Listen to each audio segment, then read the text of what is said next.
So thank you for joining us today, Mary. And Mary is the Director of Strategic Initiatives for Employment Outcomes branch of the NDIA. And we're grateful to have Mary here today to talk about employment supports under the NDIS and that individual approach that the NDIS provides for funding the employment journey. So thank you for joining us. Please pop your questions and I'll ask the questions at the end. So thank you. Thank you, Mary. Great. Thanks. I hope it's okay. Yes, we can hear you clearly. Great. Thank you. So, and apologies it took so long. This is the first time we've used this particular program. So, look, as Peter's already said, it's very much an individualised approach. We're just going to quickly run through the slides and I'm just going to emphasise a few things on the way. So we'll move straight down to slide 4, which it talks about the employment strategy for the agency as a whole. And you can see there that by 2023, we are intending having 30% of working age participants actually in paid employment. So we've got a way to go. We measure around 23 or 24% right now. However, a lot of those people are working in Australian disability enterprises, and one of our intentions is to assist people to move through the disability enterprises and into open employment where that is possible. So we've got a few focus areas. We're having a look at those at the moment, so we won't go through those to any great extent, but we are particularly concerned that our participants do have employment goals and the right supports in their plans. And whilst we are concentrating or focusing on our school leavers for this year at the moment, in the future we will be working with schools and with parents and with other service providers to help build young people's aspirations towards work.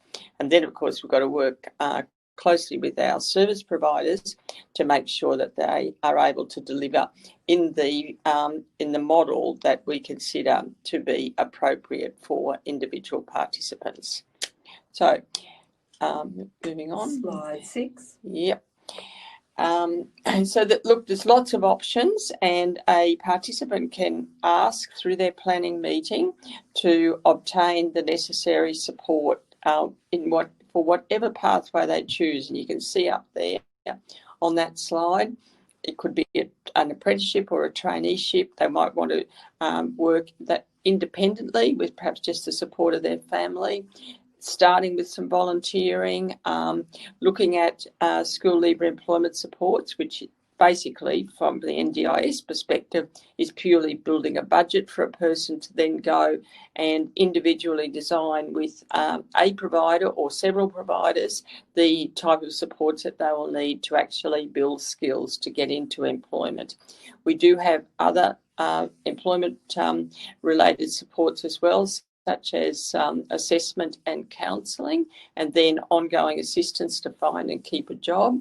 Or it could be to actually look to and be supported whilst working with a disability employment service provider, or perhaps learning about work and gaining work skills by working in an Australian disability enterprise, or eventually maybe even trying self-employment. So and I think Peter's really touched on this, what do we expect the funding to be used for? Firstly, it is to get that right preparation for work, so to establish all the necessary foundation skills and to develop an identity as a future worker. And then through work experience, the customising or the modification of work routines and work requirements, and on-the-job support once a person is in employment. And then also perhaps some capacity building, which might be about communication or relationships, or learning to actually listen more attentively and then be able to carry out instructions. And then progressing through work. So looking at further skills development beyond what an employer is obliged to provide, looking at career planning, and most importantly, like all of us, as Peter said, how many jobs have we all had in our lives? Learning how to exit and get a new job, or get a new job and then exit your old job is the preferred model in my view. So the next slide will then just show, and that's number 9, just shows the type of those, the different types of employment supports. The supports in employment, just so you all know, is ongoing support that a person may need when they're actually in a job. Now, this is brand new. We haven't had this until just this year, but that is something that we will be able to fund into the future. So, but first of all, we've got to get a person into a job. So the next few slides show the employment-related assessment and counselling, and that is vocational and functional assessments that actually will help a person determine what is their employment potential and what is the best pathway to follow to actually get into the job of choice. And then often people need some, and we use the term counselling, but it's about supporting someone to actually having chosen a pathway, then to support them through that. We do know that not all pathways are smooth, so helping to actually pave the way to make that journey to work as simple and as trouble-free as possible. And it also can include the information to the employer about what the particular needs of their potential future employee are, and career counselling as time goes on. Supports in employment, I have mentioned that, but that is the new type of support that we can make available, which will actually support a person in their job in an ongoing way, and that can be through, continued funding in subsequent plans. But we need to make sure the person has the right job to be supported in. So then moving on to the next slide, that just provides a little bit more information on the supports in employment, and it can be a combination of a variety of activities, but it's on the job in the workplace. And then we'll move on to actually school leaver employment supports, because I know that's a particular focus today. So what are they? So they are about helping young people transition from school into employment. However, we do know that some young people have missed that opportunity. They didn't discuss it at a previous planning meeting, so they may be in their early 20s and they're still wanting to consider this similar type of support. That's perfectly fine. It's about helping the young person to explore their work potential and then building their skills, working out what skills they actually need to develop to become more independent. That might be in things like money handling, being able to use public transport, being able to approach an employer independently and ask about what job opportunities they have.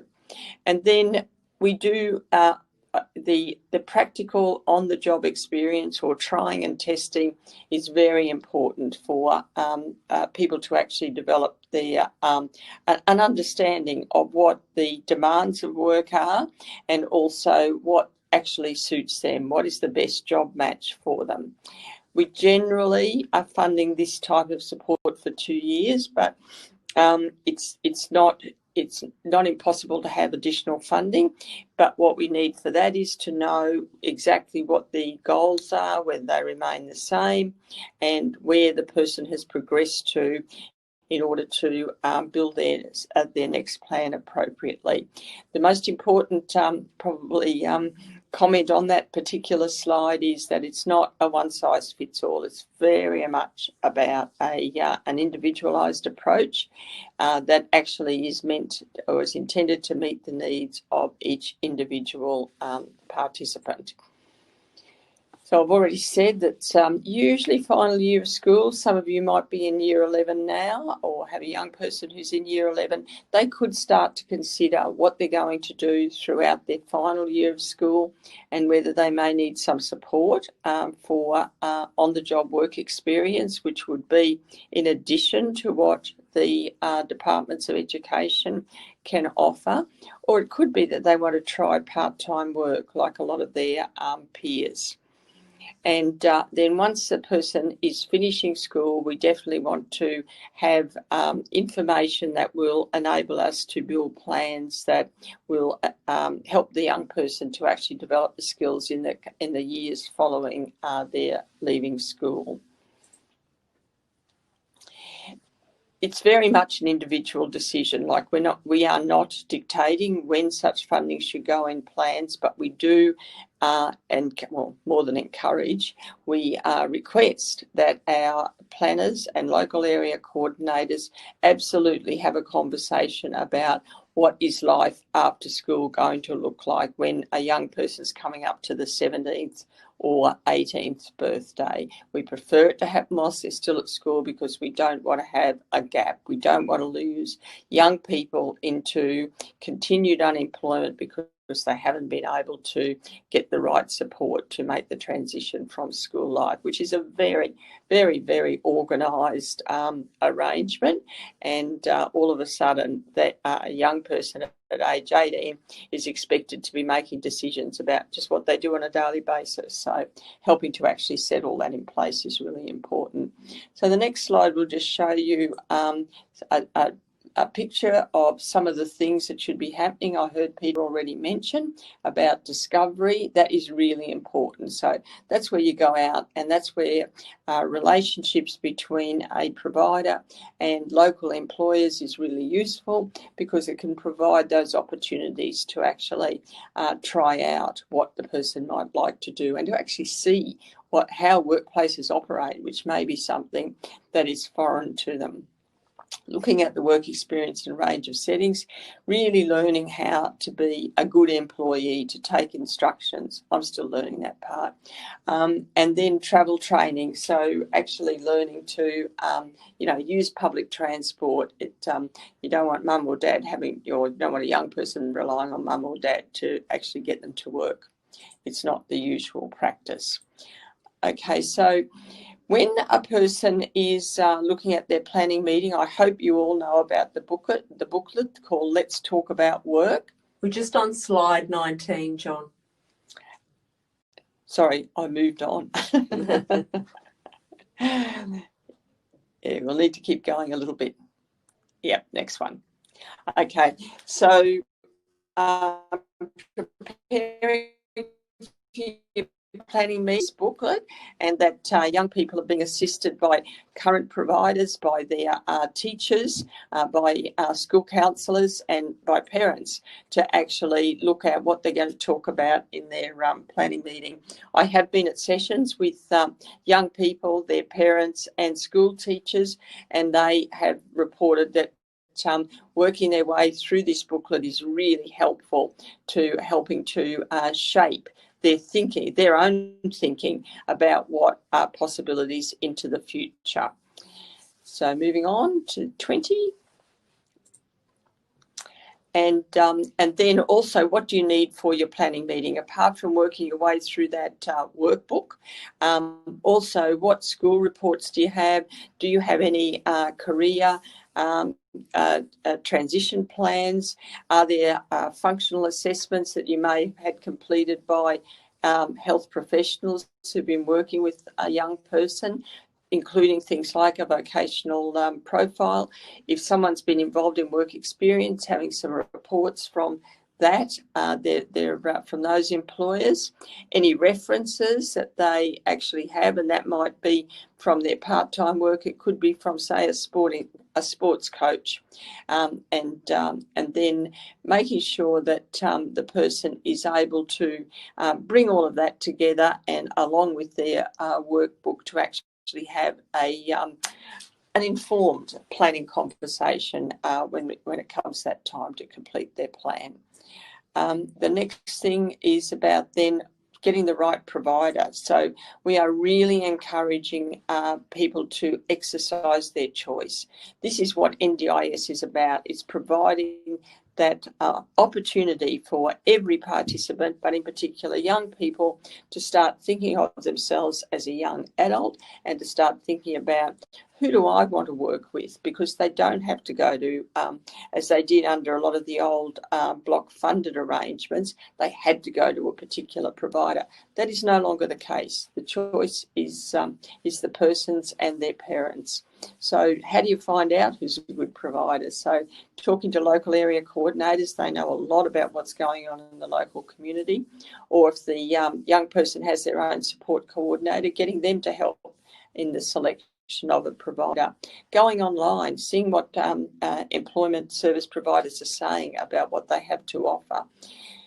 In usual times, we would have been all out speaking at expos. We've done a few virtual ones, a bit like this today, during the year. And so hopefully people have had an opportunity to actually attend one or other of those.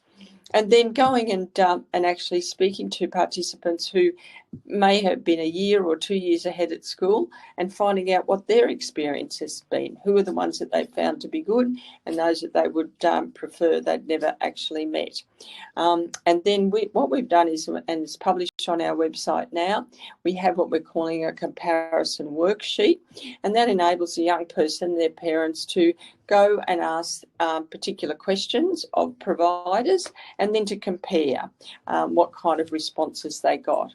So the questions, and they're not something highly unusual, but we just have we put them together so that they're there in an accessible place for people, and then pull out the questions that you particularly want to ask. Don't have to ask them all, but you can actually find out from each provider what they have to offer you in your particular circumstances.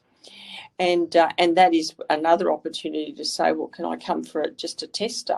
Can I come and see how you run a group? Can I see what you're doing in relation to a particular living skills activity prior to actually committing and developing a service agreement with any individual provider?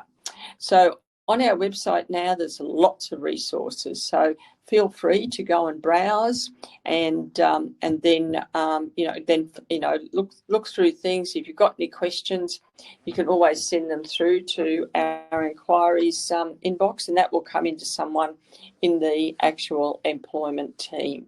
So there on the final slide in the set is actually the contact details, or the 1800 number, where you can actually give people a call, and then they can actually pass that query through to an appropriate person who can get back to you. So that's the summary, and very much just as I close, I'll just simply say, remember, individualise what suits you and your choice of what type of work you want to do. Happy to leave it there. Thank you, John. Thank you, Mary. That was definitely worth the wait. So thank you very much for that presentation. We've got some good questions coming through. So thank you, Michael and Alison and Sharon, for popping some questions in. But I encourage you